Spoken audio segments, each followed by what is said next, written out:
So before my presentation actually begins, I just wanted to give a little beginning. One, I apologize for my terrible artwork.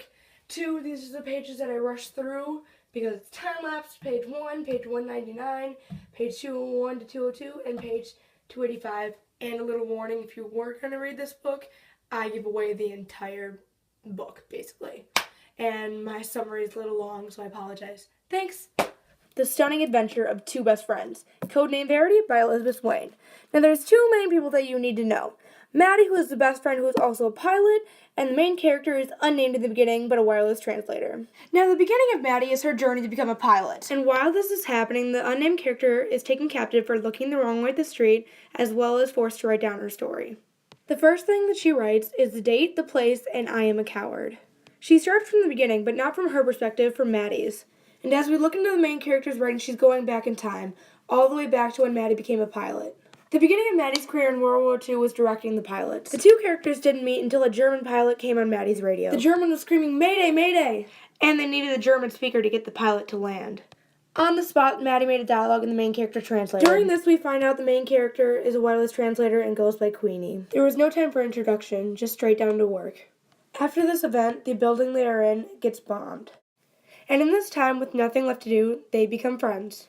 And after a series of events that aren't necessarily important for my summary, long story short, Maddie becomes a very important pilot that has to transfer Queenie somewhere. And in one of their journeys, the plane breaks.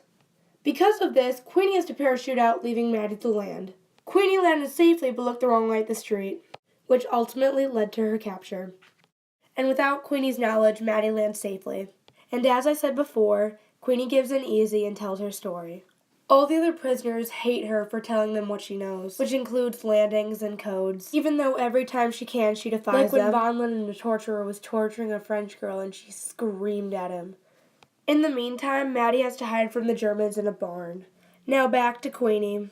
In her writing, we find out she's a torturer herself. And in real time, she's dragged to the French girl prisoner's execution, where they whisper to each other their first names. A little while after that, it's time for Queenie to die. But before she leaves us, she tells us her name.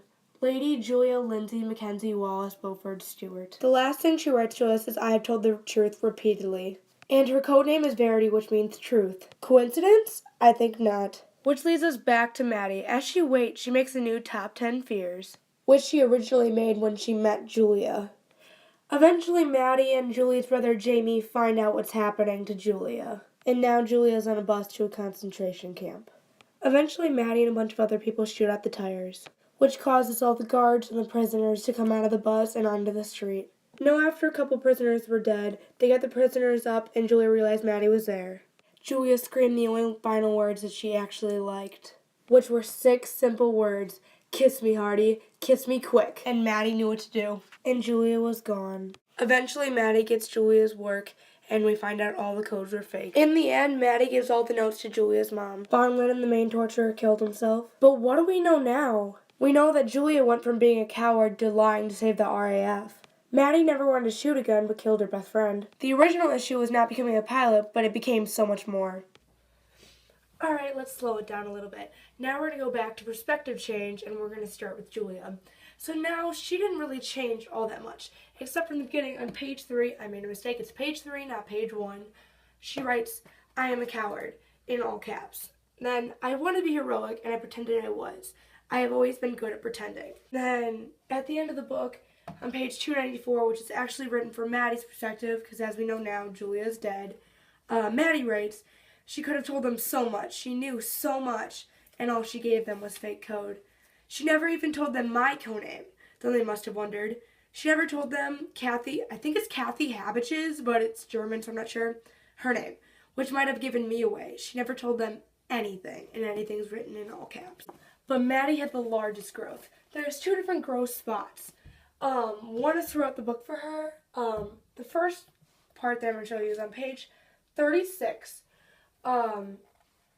where it says, "We got fired on," she said. And then lower down, it says, "Joan put a comforting arm around Maddie's shoulders and advised her in a whisper to pay no attention to the pilot's language. Maddie gave an uncertain and forced laugh. 'Wasn't even sitting in the gun turret,' she muttered. 'Thank goodness I'm not flying into Europe.'" And then, which means she was really against like flying in dangerous or hard to land planes and in gunfire. So where Maddie's perspective starts to change is actually on page 107, and Maddie is now a pilot. Maddie asks, "Where's the Lysander going?" Lysander is a plane, by the way. Elm tree for a prayer. Faulty tail plane hand wheel. It's flyable, but you have to hold the control column right forward. "I'll do it," says Maddie. So now she went from being terrified of being in a broken plane that's somewhat landable to being able to fly it somewhere when she knows that it's broken. And the last part I'm going to show you for this perspective change is on page 186 to 187. This is the part where Maddie is taking Julia to where the last place that she sees her, and the plane is damaged from open fire. Okay. The plane's still flyable, and we've made such good timing, we're not even behind schedule. Only I think you should know that it's going to be a bit of a challenge for me to land. So you might have to do another parachute jump. What about you? Well, I might too, I suppose. And actually, in the end, what ends up happening is that Julia jumps out, but Maddie actually lands the plane safely. But at the time, Julia doesn't know that it's safely. So the big jump from the beginning is that Maddie didn't even want to be in a plane that was damaged, and now she's willing to land a damaged plane instead of jump out on a parachute with her best friend. The last part I'm going to do really quickly because my iPad is running out of space. So basically, she wants to keep the notes for herself that she wrote and that Julia wrote, and she ends up giving it to Julia's mom. Thanks for sitting through 7 minutes of me blabbering on about a book. Last pages. Thank you for watching. Thanks!